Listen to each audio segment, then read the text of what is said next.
back. So, to recap part one of today, day 23 of the New American Standard Bible, Moses was on Mount Sinai and talking with the Lord, and the Lord was going to speak to him in a way that everybody heard him, so that both of both the Lord and Moses' credibility could be established.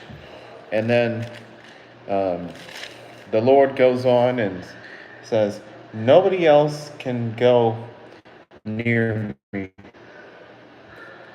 except maybe Aaron. And conditionally, the priests. So the Ten Commandments, of course, I'm the Lord your God. You shall not have any other gods before me. Yeah. Don't have any other gods. Don't make idols.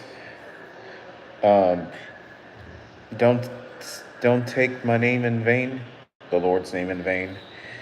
Don't keep the Sabbath day holy. Um, Honor your father and mother. You do not murder. You do not commit adultery. Don't steal. Don't lie, and don't covet. And Christian, God bless you. Welcome in. How was church? Um, all the people were scared, and because of this voice that they were not used to, and they were trembling with fear before the Lord. And Moses, like, listen, it's not so that you have to be scared of the Lord, but rather just so that you fear the Lord. Church was great.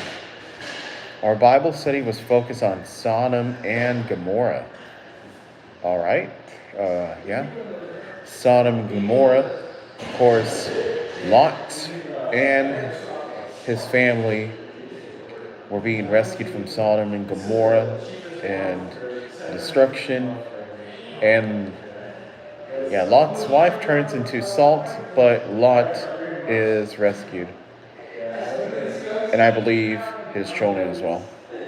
Um, yeah, what else?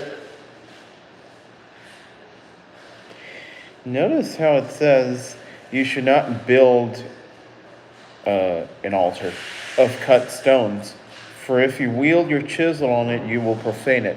In other words, if you're intentionally like striking the altar, if it's made of stone, which is not allowed, but let's say they made an altar of stone, they would damage the altar. So they want metal so it's more durable, I believe.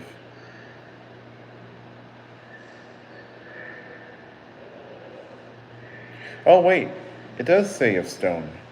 They could make it of stone. Cut stones is not allowed. So I guess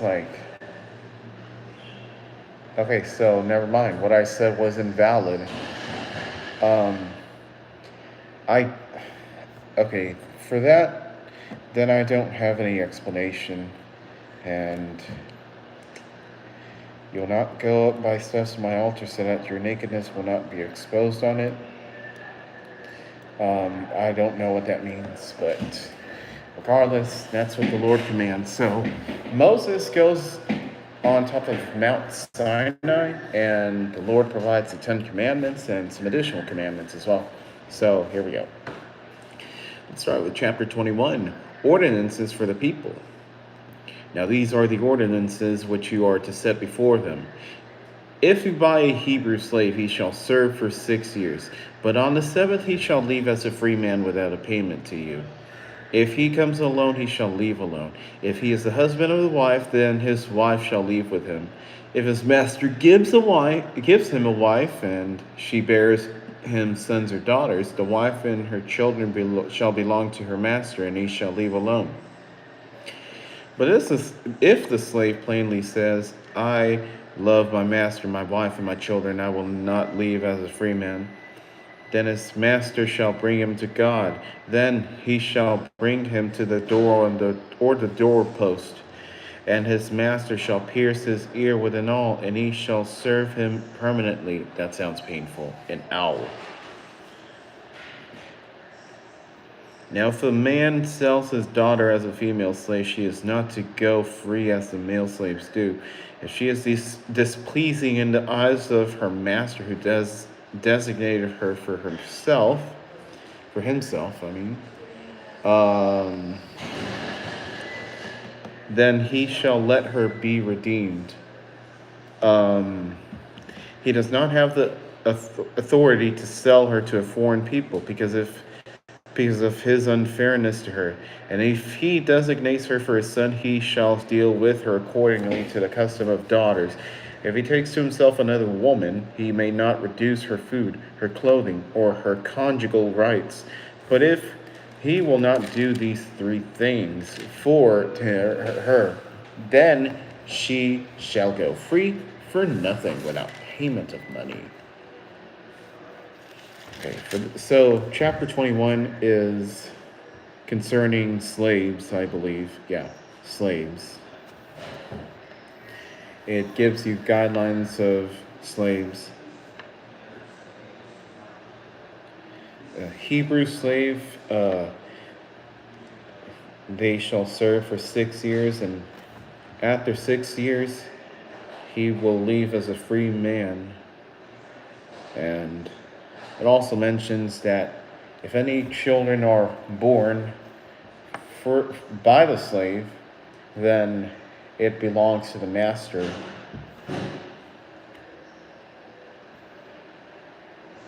And otherwise, he will be pierced.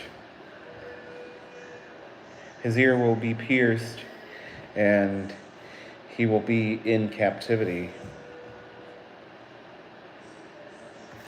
What else?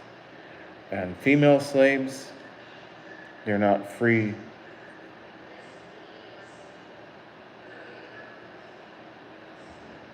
If she is displeasing in the eyes of her master, who designate. Okay, so if the master does not like her, he shall let her be redeemed. So he's basically going to cut that female slave loose. And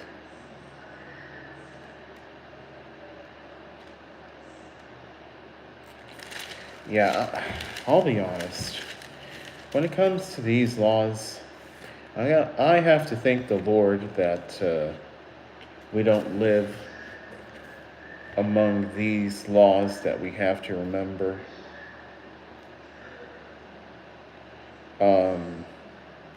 Because, slavery. Well, let's just go to the next section. Amen to that. Exactly. Personal injuries. He who strikes someone so that he dies shall be certainly put to death. Yet if he did not lie in wait for him, but God caused him to fall into his hand, then I will appoint you a place to which he may flee. If, however, someone is enraged against his neighbor so as to kill him in a cunning way, you are to take him even from my altar to be put to death. And one who strikes his father and his mother shall certainly be put to death. Now, one who kidnaps someone, whether he sells him or he is found in his possession, shall certainly be put to death. And one who curses his father or his mother shall certainly be put to death. Now, if people have a quarrel and one strikes the other with a stone or a fist, and he does not die but is confined to bed, if he gets up and walks around outside on his staff, then he who struck him shall go unpunished. He shall only pay for his loss of time, and shall pay for his care until he is completely healed. And if someone strikes his male or female slave with a rod and the slave dies in his hand, he shall be punished. If, however, the slave survives a day or two, no vengeance shall be taken, for the slave is his property. Now, if people struggle with each other and strike a pregnant woman so that she gives birth prematurely, that there is no injury, The guilty person shall certainly be fined as the woman's husband may demand of him, and he shall pay as the judges decide. But if there is any further injury, then you shall appoint as a penalty life for life, eye for eye, tooth for tooth, hand for hand, foot for foot, burn for burn, wound for wound, bruise for bruise. And if someone strikes the eye of his male or female and destroys it, he shall let the slave go free on account of the eye. And if he knocks out a tooth of his male or female slave, he shall let the slave go free on account of the tooth. Now, if an ox gores a man or a woman to death, the ox shall certainly be stoned, and his flesh shall not be eaten. The owner of the ox shall go unpunished. If, however, an ox was previously in the habit of goring and its owner has been warned, yet he does not confine it, and it kills a man or a woman, the ox shall be stoned, and its owner also shall be put to death. If a ransom is demanded of him, then he shall give for the redemption of his life whatever is demanded of him. Whether it gores a son or a daughter, it shall be done to him according to the same rule. If the ox gores a male or female slave, the owner shall give his or her master 30 shekels of silver, and the ox shall be stoned. So personal injuries describes the penalty for whatever hurt may result. If it is an accident or whatever, and it looks like he did it, but he didn't actually do it, then he shall flee. He shall hide in a designated place that God says. Now, of course, it also says, don't hit your father, don't hit your mother, and don't speak bad of them either. And whoever kidnaps someone will be put to death.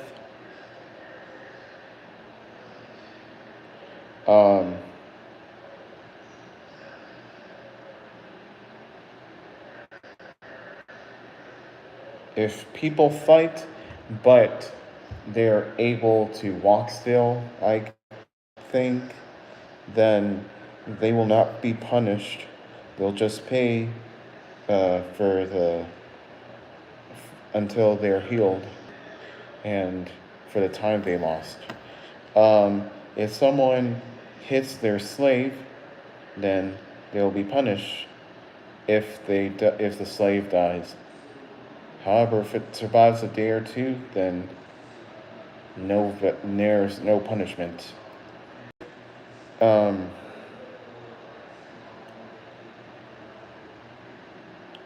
If a pregnant woman is stricken in a way that it causes a premature birth, then the striker shall be fined according to that pregnant woman or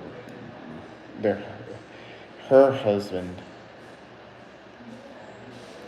For any injury, eye for eye, tooth for tooth, hand for hand, foot for foot, burn for burn, wound for wound, bruise for bruise. You reciprocate what injury has happened. So, yeah.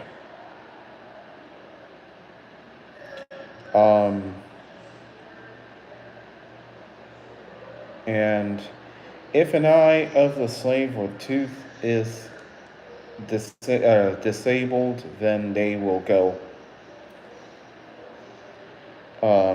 Yeah. Now, if an ox kills someone, the ox will be stoned, but the owner unpunished. However, if it repeats, then the owner also dies. If it hurts a slave, then the owner will give their master 30 shekels of silver, and the ox will be stoned. And also, they can't eat the ox. So, talks about striking one another and injuries and stuff. Um, this is more. This section of Exodus is more like a. How do I explain it? A law book, a penal code.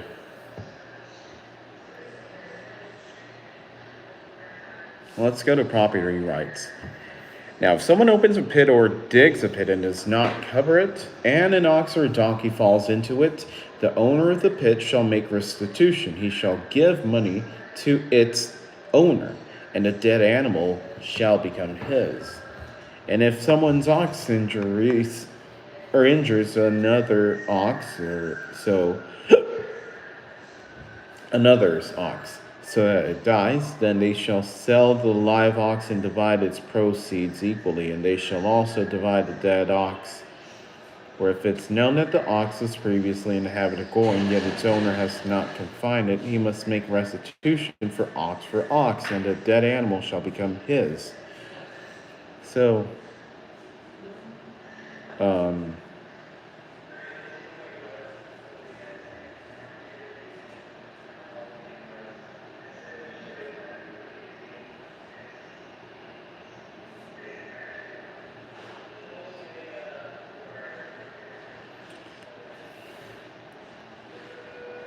pit. Why would he use pits? To capture the animals or something? I'm not sure. And if one's ox kills another one, then the live ox will be shared among both, and they will share the dead ox as well.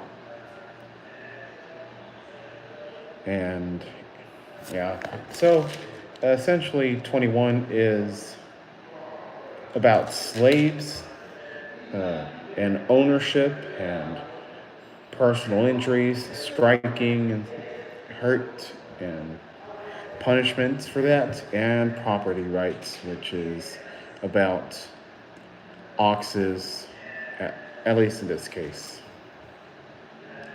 Not just oxes, but any animal. So let's go to chapter 22, property rights. If someone steals an ox or a sheep and slaughters it or sells it, he shall pay five oxen for the ox and 4 sheep for the sheep. If the thief is caught while breaking in and is struck so that he dies, there will be no guilt for bloodshed on his account.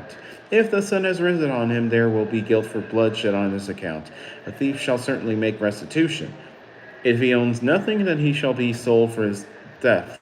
If what he stole is actually found alive in his possession, whether an ox or a donkey or a sheep, he shall pay double. If someone lets a field or vineyard be grazed bare and lets his animal loose so that it grazes in another person's field, he shall make restitution from the best of his own field and the best of his own vineyard.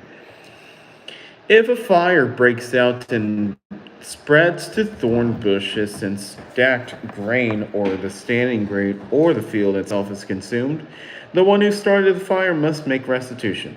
If someone gives his neighbor money or goods to keep him for him and it is stolen from the neighbor's house, if the thief is caught, then the thief shall pay double. If the thief is not caught, then the owner of the house shall appear before the judges to determine whether he laid his hands on his neighbor's property. For every breach of trust, whether it is for ox, for donkey, for sheep, or for clothing, or for anything lost, thing about it, about which one says, "This is it." The case of both parties shall come before the judges. He whom the judges condemn shall pay double to his neighbor. If someone gives his neighbor a donkey, an ox, a sheep, or any animal to keep for him, and it dies or is injured, or it is driven away before no one's looking, an oath before the Lord shall be taken by the two of them that he has not laid a hand on his neighbor's property, and its owner shall accept it, and he shall not be compelled to make restitution. But if it is actually stolen from him, he shall make restitution to its owner. If it is all torn to pieces, the habitant bring as evidence. He shall not be compelled to make restitution for what has been torn to pieces. And if someone borrows an animal from his neighbor and it is injured or dies while its owner is not with it, he shall make full restitution. If the owner is with it, the borrower shall not be compelled to make restitution. If it is hired, it came by its hire. Again, more property rights. Talks about stuff like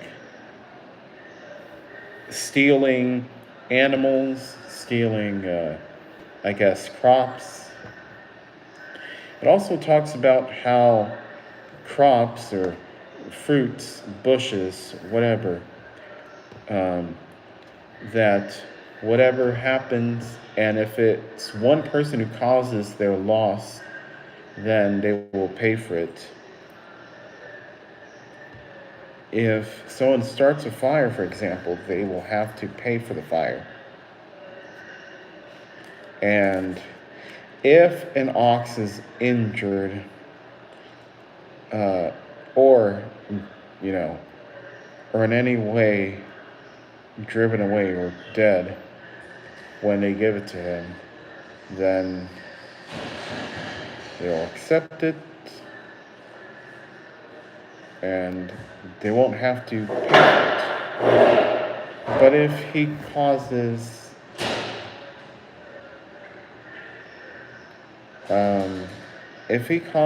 the injury or whatever, then they will have to pay. If someone borrows and mistreats the animal, then that animal, they'll have to pay for that. So, it talks about crop laws, vineyard laws, fruit laws, and accepting and restituting stuff for animals. Let's read various laws. If a man seduces a virgin who is not betrothed and sleeps with her, he must pay a dowry for her to be his wife. If her father absolutely refuses to give her to him, he shall pay money equal to the dowry for virgins. You shall not allow a sorceress to live. Whoever has sexual intercourse with an animal must be put to death. Bestiality. He who sacrifices to any god other than to the Lord alone shall be utterly destroyed. You shall not oppress a stranger nor torment him, for you were strangers in the land of Egypt.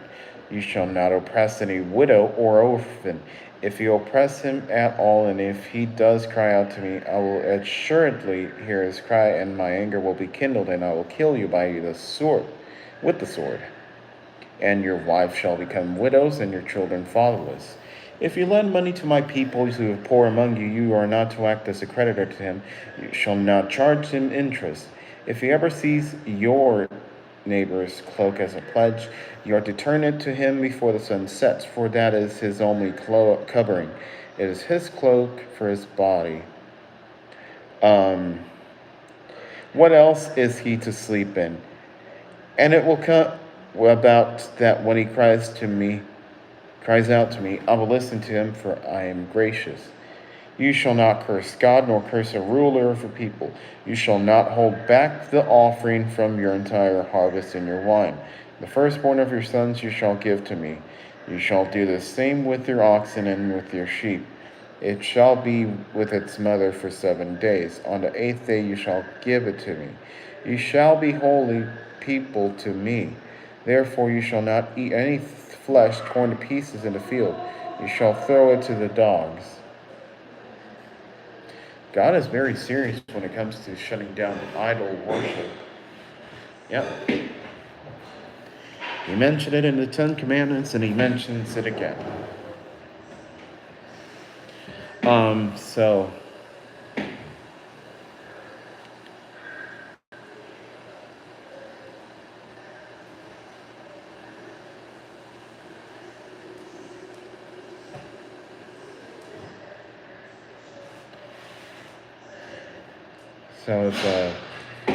if a man seduces a single virgin and has relations, then They have to pay a dowry. I'm not sure what a dowry is, but they have to pay it to be married. And sorceresses cannot live. No bestiality, and no idolatry, and no oppressing strangers. I know people are saying, "Oh, the immigrants, they're being mistreated because they're getting deported." That's definition of dowry from Google: property or money brought by a bride to her husband on their marriage. Oh, okay, okay, yeah. Yeah, so the immigration thing is separate, I think separate, and at least they're being humane about it, so yeah. Um,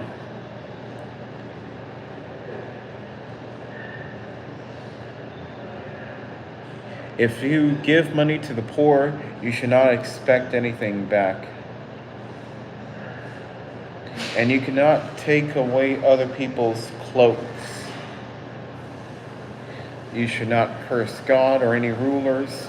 You should not hold back your offering from your entire harvest and wine, and give the firstborn of your sons, sheep, oxen, and be holy.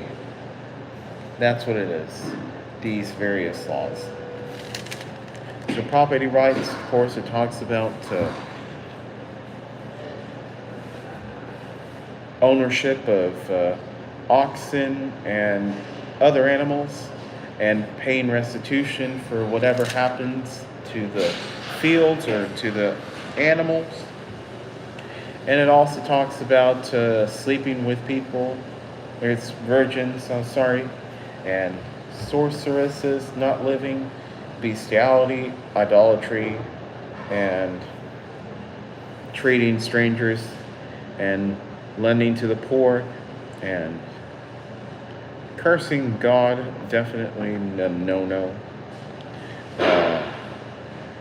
Offering from your entire harvest and your wine, and firstborns, and being holy people. That's what it's all about.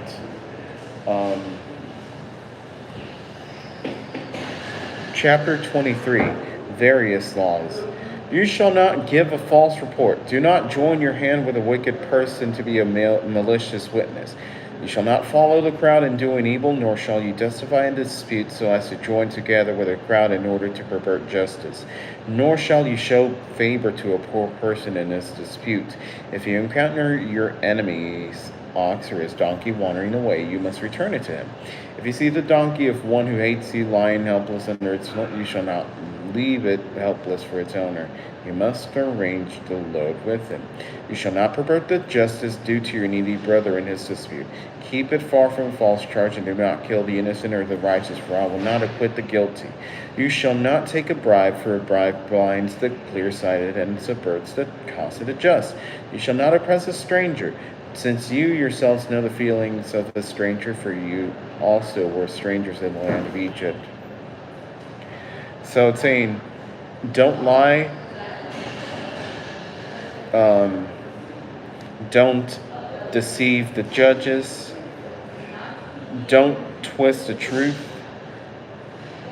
help other owners' animals as well. And again, do not oppress the strangers, do not oppress the foreigners. And no bribes. That's what it is. Let's move on to the next section. The Sabbath in the land. Now you shall sow your land for 6 years and gather in its yield. But in the 7th year you shall let it rest and lie uncultivated, so that the needy of your people may eat. And whatever they leave the animal of the field, they may eat. You are to do the same with your vineyard and your olive grove.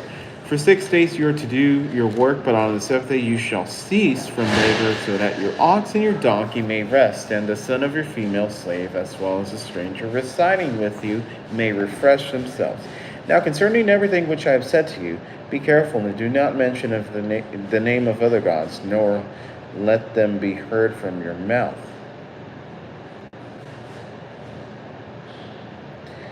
I'll be honest, there have been times where I've been the kindest towards strangers, mainly customer service agents on the phone who were giving me the runaround. Mm. So Sabbath in the land. You sow the land for 6 years, but the seventh year you'll let it heal up. You'll let it grow up, and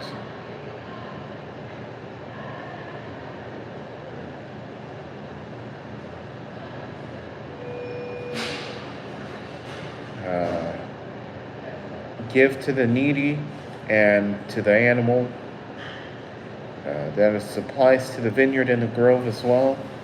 And also, for 6 days you'll work, and the seventh day of the week you will rest. And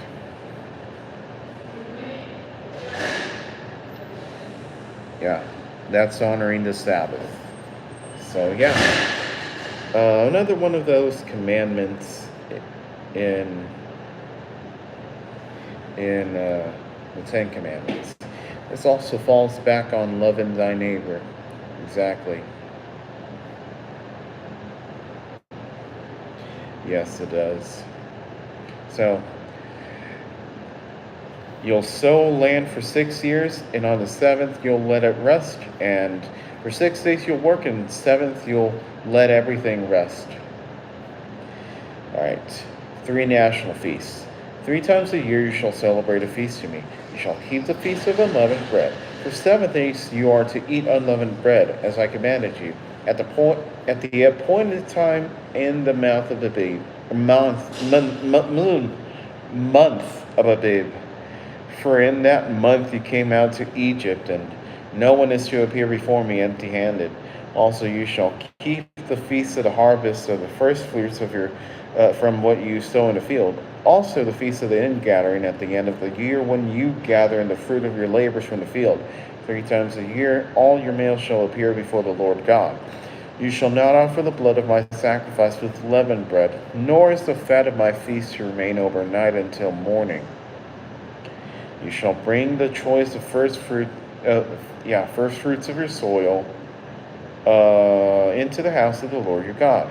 You are not to boil a young goat in the milk of its mother. What? That's strange. Like, not that it's not a good law, because it is, but it's also oddly specific. So yeah. It brings back what the Lord had said concerning the feast while he was rescuing the Israelites from the Egyptians. Why unleavened bread? I don't know. Specific details make us start to wonder. Yeah. Some people were doing some crazy stuff. Hold on, let me open this door.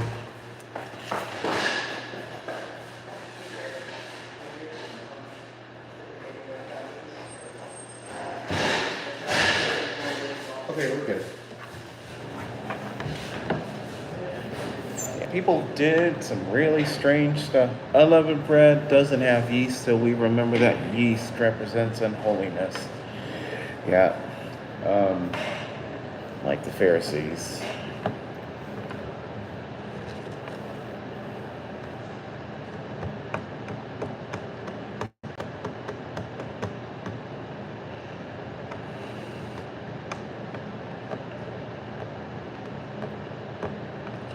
Okay, so let's cover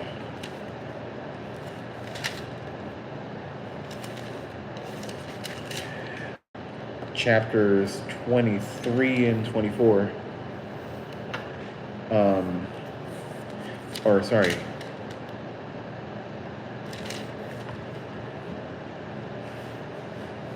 Yeast represents sin. Unleavened bread represents cleanliness. Thank you.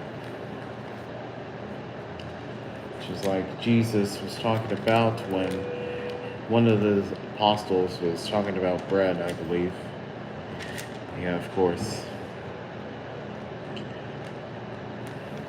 Not gonna lie, sounds a little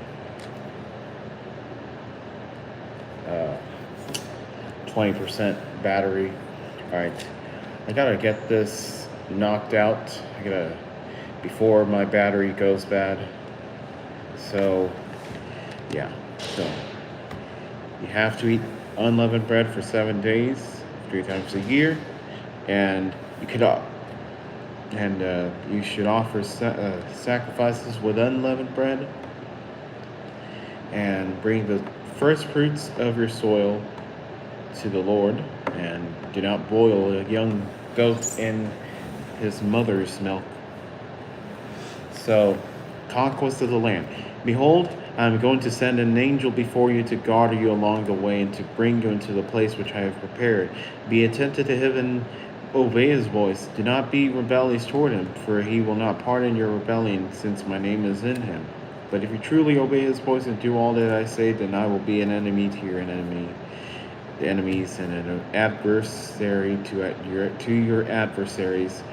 For my angel will go before you and bring you into the land of the Amorites, the Hittites, the Perizzites, the Canaanites, the Hivites, and the Jebusites, and I will completely destroy them. You shall not worship their gods, nor serve them, nor do according to their deeds, but you shall utterly overthrow them and break their memorial stones in pieces. And you shall serve the Lord your God, and he will bless your bread and your water, and I will remove sickness from your midst. There will be no one miscarrying or unable to have children in your land, for I will fulfill the number of your days. I will send my terror ahead of you and throw into confusion all the people among whom you come, and I will make all your enemies turn their backs to you. And I will send hornets ahead of you, so that they will drive out the Hivites, the Canaanites, and the Hittites from you. I will not drive them out from you in a single year, so that the land will not become desolate, and the animals of the field become too numerous for you. I will drive them out from you little by little, until you become fruitful and take possession of the land. I will set your boundary from the Red Sea to the Sea of the Philistines, from the wilderness to the Euphrates River. For I will hand over the inhabitants of the land to you, and you will drive them out from you. You shall make no covenant with them, nor with their gods. They shall not live in your land. Otherwise they will make you sin against me. For if you serve their gods, it is certain to be a snare to you. All right, so basically the Lord says against the Amorites, Hittites, Perizzites, Canaanites, Hivites, and Jebusites, that he will help you conquer their land, and he will help you overthrow their gods. And Riley and Dana, what else? The Lord's gonna drive them out little by little, definitely. But he's not going to drive them out immediately, he has said. What else? You can't serve their gods, because that, again, is idolatry. God is doubling down on idolatry, so, yeah. So this section, called Conquest of the Land, reassures that the Lord will help you conquer the land, and you bless the Lord, and he blesses your bread and water. And you can't serve your enemies' gods. So yeah, chapter 23 is don't lie, help the animal of the owner, do not twist the truth, do not lie under oath, don't bribe, don't oppress a stranger, regard the Sabbath, regard the national feast, and the Lord will be with you when you conquer land. And again, don't serve any other gods. So that's chapter 23. Um, yeah. So, chapter 24, and I'll do this quickly before, uh, yeah. People affirm their covenant with God. Then he said to Moses, "Come up to the Lord, you and Aaron, Nadab and Abihu, and 70 of the elders of Israel, and you shall worship at a distance. Moses alone, however, shall approach the Lord, but they shall not approach, nor shall the people come up with him." Then Moses came and reported to the people all the words of the Lord and all the ordinances, and all the people answered with one voice and said, "All the Lord's which the Lord has spoken we will do." And Moses wrote down all the words of the Lord, and he got up early in the morning and built an altar at the foot of the mountain with 12 memorial stones for the 12 tribes of Israel. And he sent young men of the sons of Israel, and they offered burnt offerings and sacrificed bulls as peace offerings to the Lord. Moses took half of the blood and put it in the basins, and the other half of the blood he sprinkled it on the altar. Then he took the book of the covenant and read it as the people listened, and they said, "All that the Lord has spoken we will do, and we will be obedient."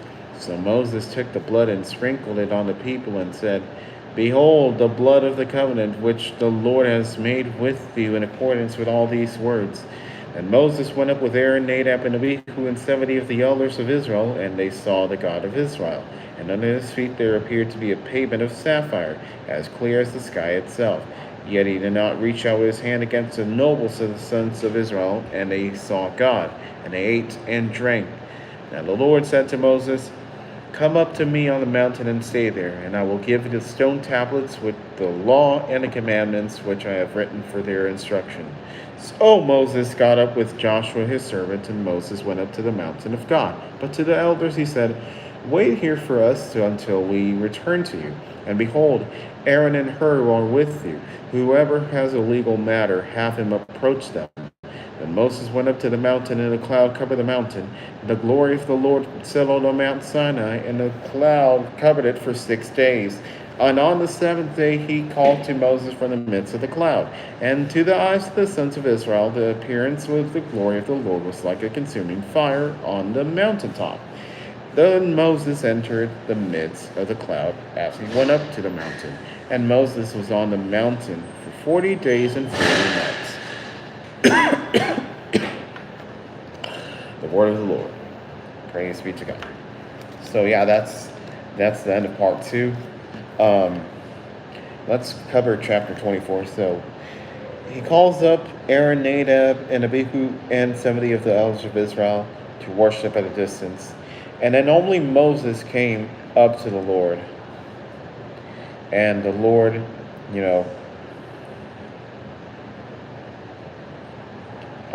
or Moses rather, reported to the Israelites what the Lord has said.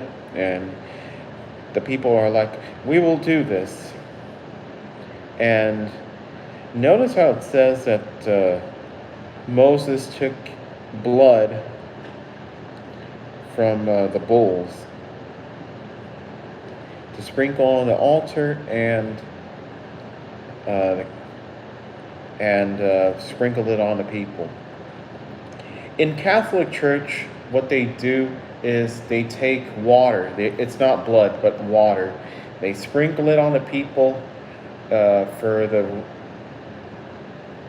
reassurance of faith, or whatever they call it, and they sprinkle it along. So it kind of reminds me of that, and it also reminds me of, well, who else shed blood?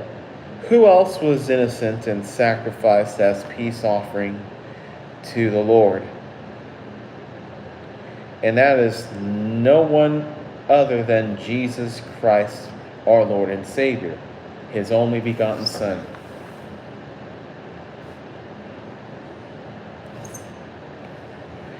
And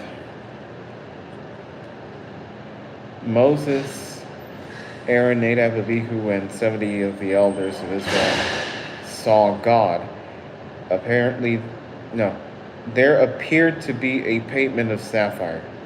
There did appear to be a payment of sapphire. Forget the apparently. That's nothing. Yeah. But the Lord said to Moses, "Here, I'm going to give you the tablets and the commandments for, or for the law and the commandments, and Aaron and Hur are to be like counselors whenever a legal matter approaches. Then Moses, after all has been said and done, stays for 40 days and 40 nights. So that's it. All right, so yeah, chapter 24 is Moses comes up and reports to the Israelites all that the Lord says, and he gets their word. Buenas noches, mana. Buenas noches. And Moses writes all the words, and Moses sprinkles the blood as the covenant, and Moses writes down all these laws and commandments, and Aaron and Hur are to be counselors of the law. And yeah, that's chapter 24.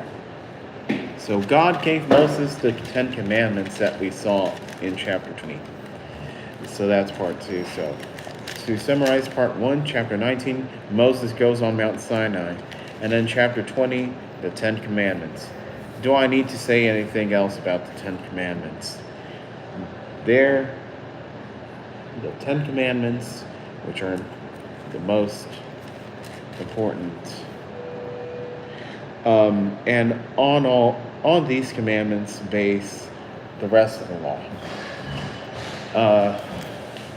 Hold on.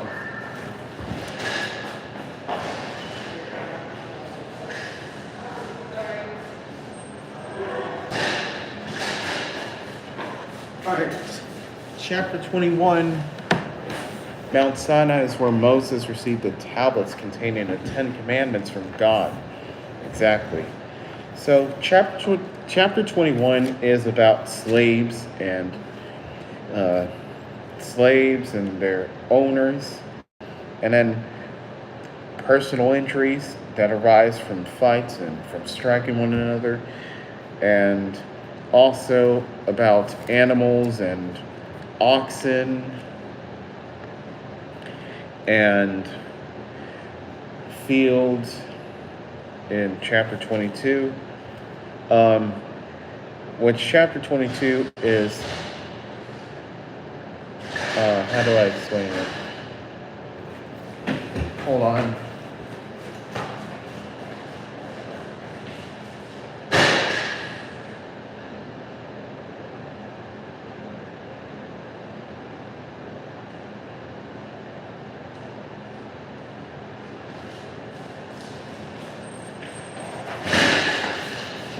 Sorry, people can keep coming near this in and out.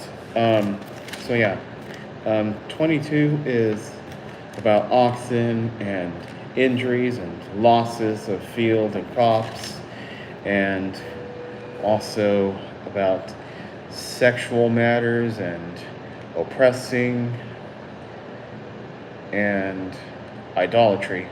Where are you streaming from exactly? This is Lucio Hall. This is the other dorm. The other one is Martin Hall, which is an older dorm from 1966. So, yeah. Yeah. And chapter 23 talks about false witness and returning and helping animals of owners, and the Sabbath and the national feast, and conquering land. And chapter 24, the people of Israel confirm their covenant with the Lord. And Moses records everything. Yeah. everything that the Lord has said. So that's what we have read. How much battery do we have? We have 7% remaining. Let's see if I can charge this. There are a lot of false witnesses in present day. Yeah, I agree. So be on the lookout for those false witnesses, because the Lord will not be uh, what's it called? He will notice them, definitely. But yeah, that wraps it up right there. Um,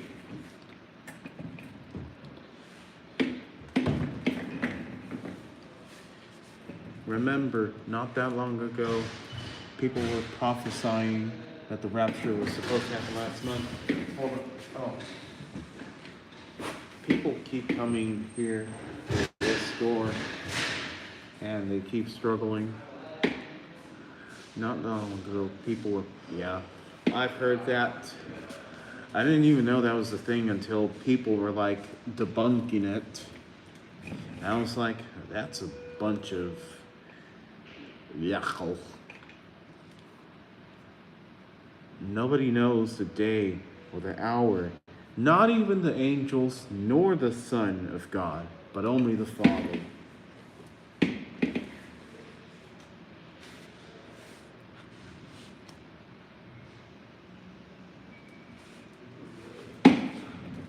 Let's see if I can put it in low battery mode. Okay. So that way we can conserve battery. There's all the, yeah. That's a lot of bologna. Be right back.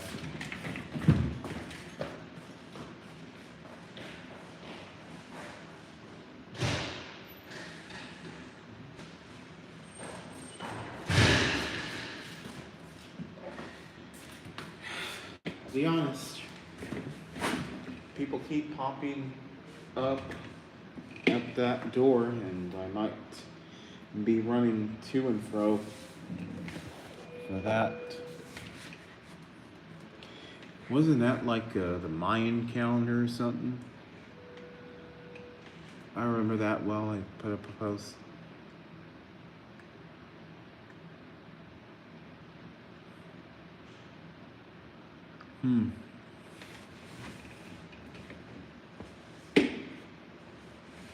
Yeah, I know. I didn't even know that that was a thing either. That was the thing. Um, I didn't know that that was a rumor that was spreading. And I went on with my life, you know.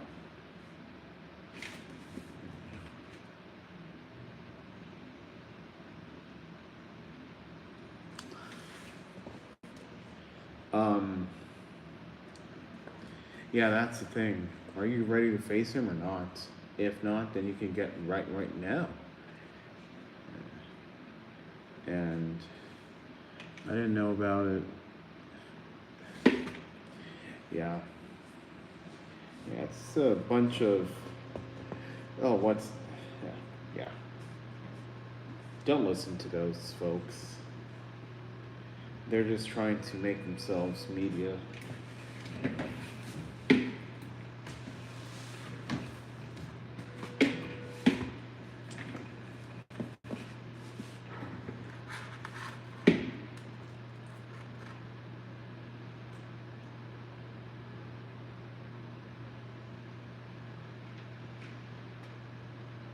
Yeah, we're done. We're done. It's,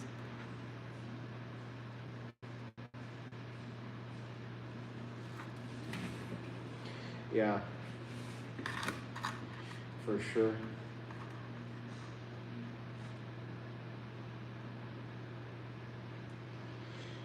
When the end of the world comes, it's not necessarily going to be an instant I think it's going to be more sustained.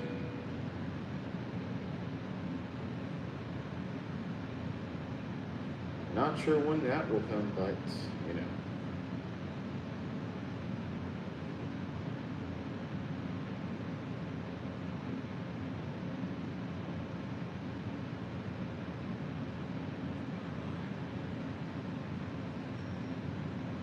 I'm going to check the MLB. Blue Jays win 6-1, and they're on the verge of winning it all in Toronto. Again, yeah, exactly. Nobody knows the time of the hour or the day. No one, except the Lord.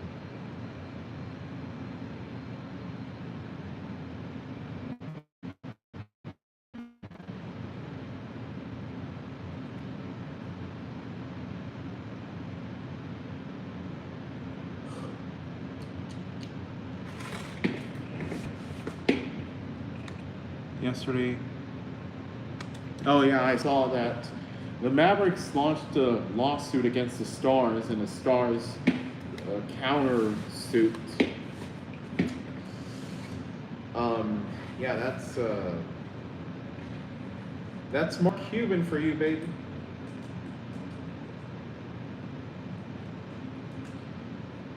That's the guy who owns the Mavericks.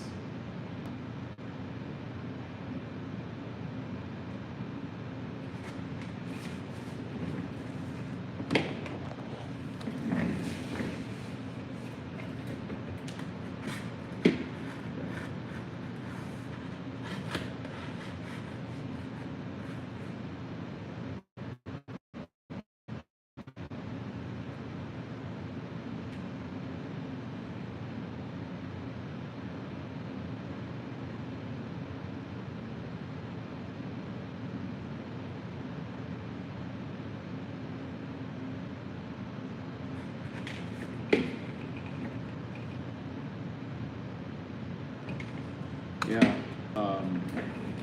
Yeah, I know.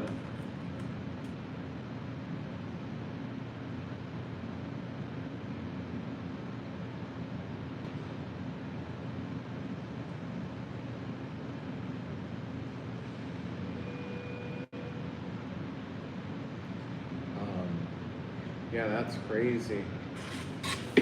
And as for Matt, not being a fan of him. Yeah. Mark Cuban, when he sold Luka Doncic to the Lakers, he lost his credibility as a Mavericks owner now. Well, you know, he's no longer. Yeah. What else can I say?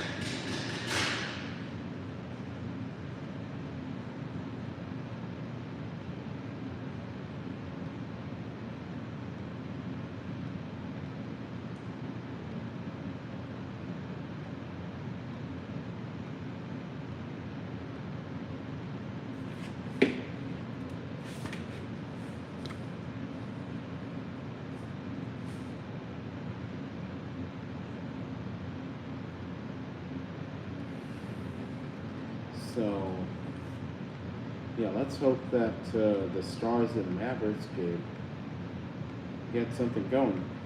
As for the Cowboys, we continually have the worst defense in the NFL.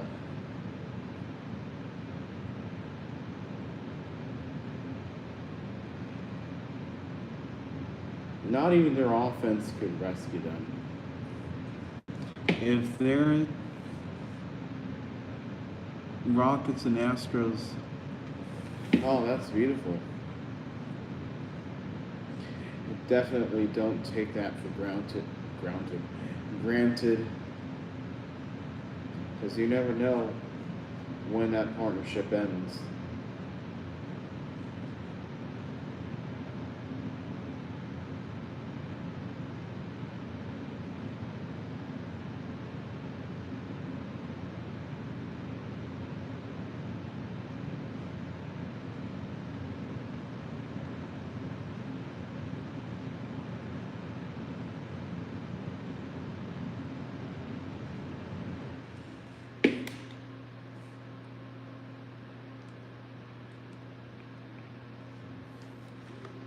Blue Jays might win next, or tomorrow rather. Once they exited, yep, they introduced a new score bug as well for the Astros games, or for the Rockets at least. The Astros will have to wait until March or whenever the next MLB.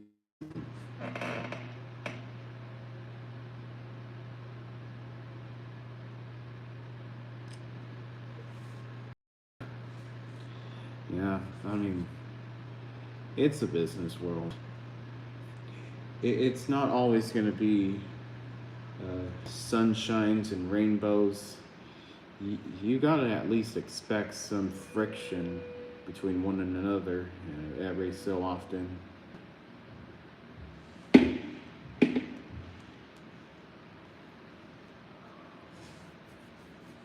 Yeah. What else do you have?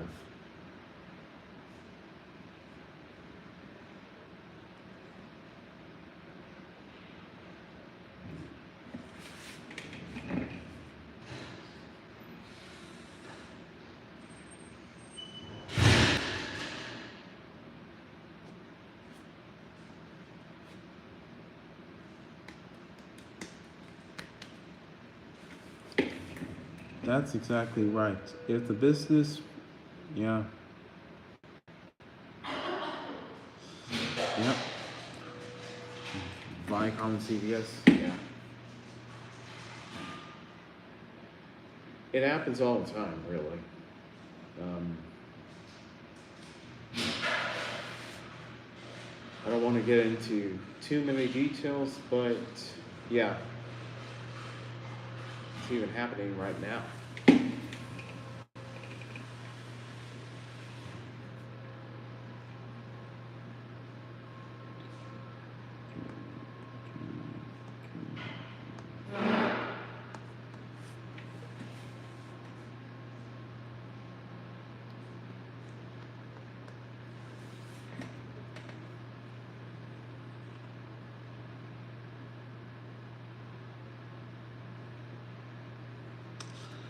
Yeah. Um, Name something that causes a family feud. Business. Money. There you go.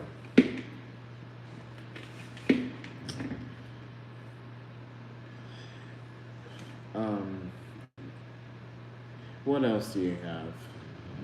Apart from business, what else do you have to talk? It's also, oh, yeah, Dish, DirecTV, and the networks. That's happened with Dish for, yeah, quite a few times.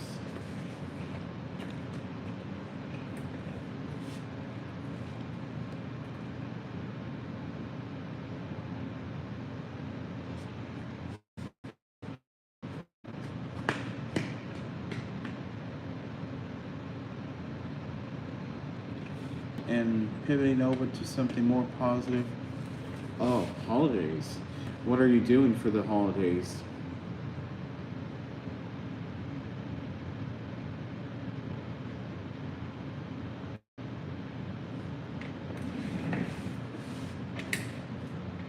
Thanksgiving. December 11th is your birthday and Christmas. Adam is also a December boy.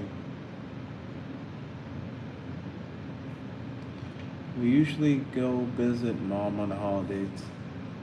I believe we are going there for Thanksgiving. You think so? Awesome. Um, yeah, definitely enjoy your time. My mom, uh, she visits her family in Mexico, and after my uncle's death, she doesn't take life for granted anymore. My birthday exactly between. It's on the 6th, December 6th. Um, yeah, December the 6th. And he's the last of the millennials. He's one of the last of the millennials, actually. Right before Gen Z started.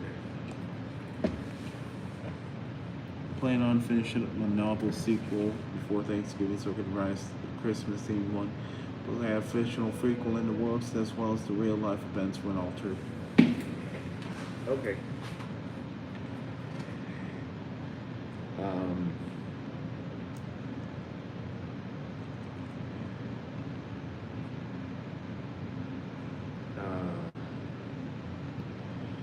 Whenever that comes up, we'll see what it looks like.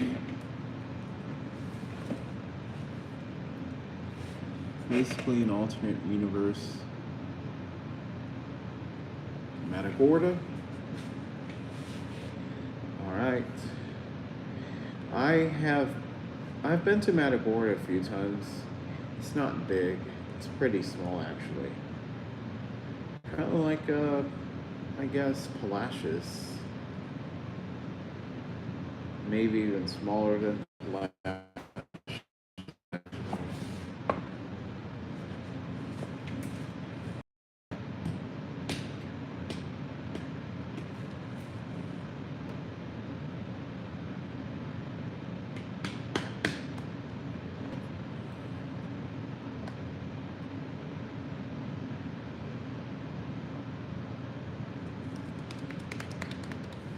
Summer Vacation 2009 takes place in Matagorda. Old high school friends. Yeah. Certain clowns will be there to my dismay. That's what I don't really like. In the story, people will be clowning you out. That's what I don't like.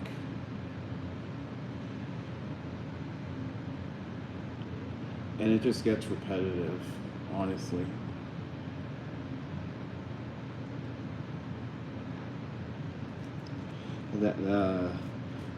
Apart from that, we're looking forward to that, and may Matagorda be something to remember. The first part of the story takes place on February 1st. At the Super Bowl watch party. So that would be Steelers and Cardinals. Okay. I have learned to tone down the repetitiveness of teasing.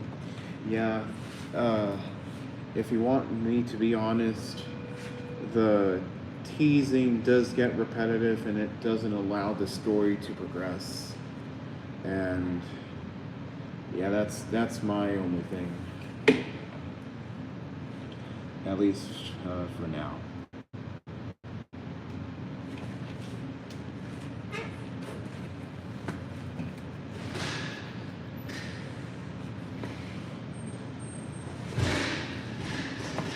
More people make their way. The teasing starts to tone down, but the stalking starts to ramp up though. Oh! Are they struggling to get the... Oh, there they enter. Yeah. At least in the upcoming sequel, stalking. Yeah, I'll have to see what the stalking feels like. Maybe it'll be a different experience this time around.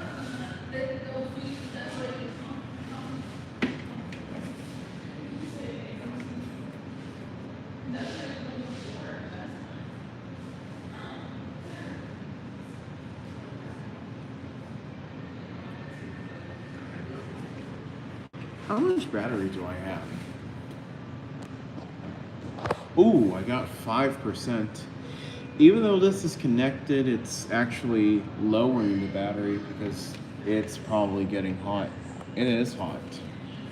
In the sequel, the story focuses on more Indiana Jones style adventures that mean go family, go find while our favorite clowns pursue us. Hmm.